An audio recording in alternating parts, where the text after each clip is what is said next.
Hi fam, welcome back to another vlog. So sa vlog na ito, bibigyan ko kayo ng tour ng isa sa mga hotels na pwede nyong pagstayan dito sa Boracay. So nandito tayo sa Station 1. And ang hotel na bibisitahin natin ay ang Boracay Coco Huts Hotel. So nandito nakastay ang mga cousins. Napili namin itong hotel na to for them kasi maganda yung view, tapos may family room sila, and lahat ng rooms na available nila is puro may view ng dagat. So isa ito sa mga affordable pero maganda yung view na hotel. So ito yung harap niya fam.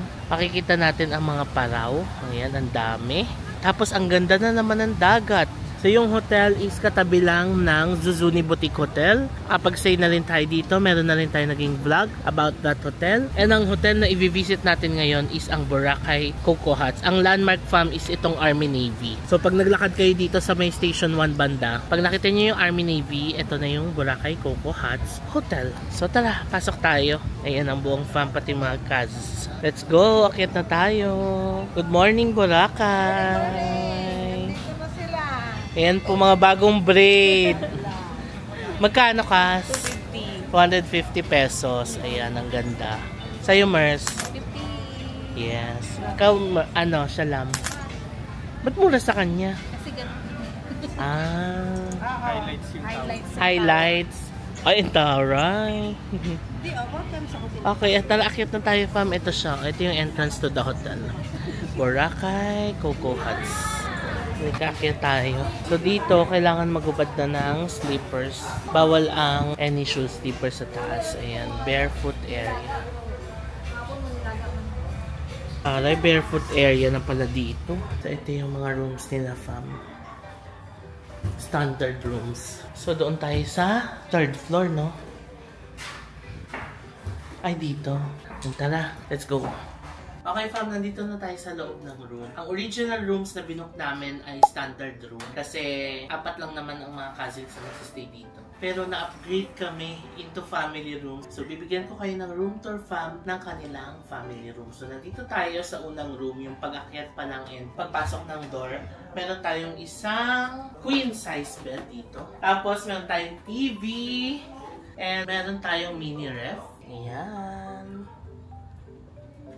Tapos, meron tayong mga coffee, creamer, and sugar. Mainitan ng tubig, tapos kompleto naman yung mga tasa nila. Lagay ng bag. Meron tayong trash bin. And meron tayong lavatory. Ayan. Tapos, ito na yung toilet, fam. Tadaan! Uy, in fairness ha, malinis. Diba? Ayan, ito yung toilet, ito yung shower area. Kinda dated na yung mga ano nila, no? Furnitures, mga gamit. Pero it's clean. Tapos it's giving Filipino home, no? Okay, tapos akyat tayo dito. May aircon nga pala, fam. Ayan. So pagpasok namin, malamig na agad dito. So tara, akyat tayo dito. Ito yung pinaka-catch ng room. Ang ganda ng view dito. Wow, uy, ang lucky! Diba? Okay, nandito na tayo sa pinaka-third floor, fam, ng kanilang family room. Unahin na natin agad yung balcony kasi napakaganda ng kanilang balcony. Walang tsinelas dito, no? Paalang. Wala. Tignan nyo naman ang view natin, fam. Oh. Pagising mo, diba, dagat na agad?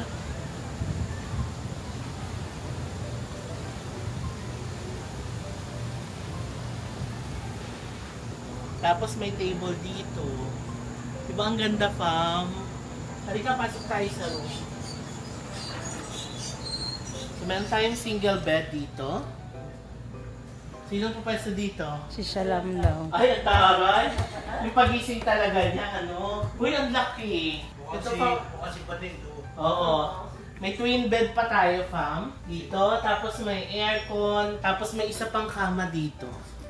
So, pang family room talaga siya. 2, 3, 4, 5, 6. Pero pang 10 persons daw ito, no? Oo, pwede maglatag yan eh. Pwede pagtabihin to. Pwede pagtabihin to kasi na... Oo. Saan ba kayo, Mers? Kahit saan? Dito. Tabihin nyo na lang eh. Dito kami. Ayun ang pag-isa. Hey! Okay fam, tignan nyo ang ganda ng family room, no? Sulit na sulit siya sa pagbubuk natin tapos na-upgrade pa tayo. Yung standard room na nasa baba, ganun din yung view. Nakaharap din. So lahat ng rooms dito sa Boracay Coco Huts may sea view. Kaya isa ito talaga sa mga kinonsider ko kasi sea view. Yung pagising nila, maaliwalas agad yung gising mo kasi dagat agad yung makikita mo. Saya. Okay fam, that's it for the hotel and room tour, no? Again, this is Boracay Coco Huts, located sa Station 1, dito mismo sa White Beach. Again, lahat ng rooms nila may sea view. Tapos, isa pa ito sa mga one of the affordable hotels na nag-o-offer ng magandang stay dito sa Boracay. Yun nga lang, hindi sila nag-o-offer ng breakfast. Pero, may sister company sila sa baba, ang Army Navy. Lahat daw ng mga guests na magsistay dito, may 10% discount doon sa Army Navy. Kaya, kung kailangan nyo ng breakfast, maraming mga top silog. Diba mga silog sa Army Navy and marami pang iba. Pwede kayo umorder doon with a 10% discount. Again, nabook namin ito fam sa Klook. So, ang binayaran ko is around 11,000 pesos for 2 rooms. Dalawang standard rooms yon, good for 4 packs. Tapos, 2 nights, no? Pero, yung sa family room kasi na-upgrade kami, ilalagay ko na lang dito sa screen yung kung magkano yung family room nila para if ever na gusto nyo rin mag-book dito, at least may idea kayo, no? So, yeah, that's it for the room tour fam. And kung magbubook kayo ng mga activities niyo, especially yung mga hotels dito sa Boracay, pwede nyo yung i-book sa Klook and gamitin nyo lang yung mga discount codes ko na ilalagay ko sa screen para makakuha kayo ng extra discounts. So bago ko yan itong vlog, please follow me sa aking mga social media accounts, JM Banquisio sa Facebook, at JM Banquisio sa Instagram, and at JM Banquisio _ sa TikTok. Kung nagustuhan nyo itong vlog na to, please paki-like nyo naman and subscribe kayo sa channel ko and hit that notification bell para ma-notify kayo every time na magkakaroon tayo ng bagong upload. Maraming salamat sa panonood and I'll see you on my next Boracay vlog. Bye! This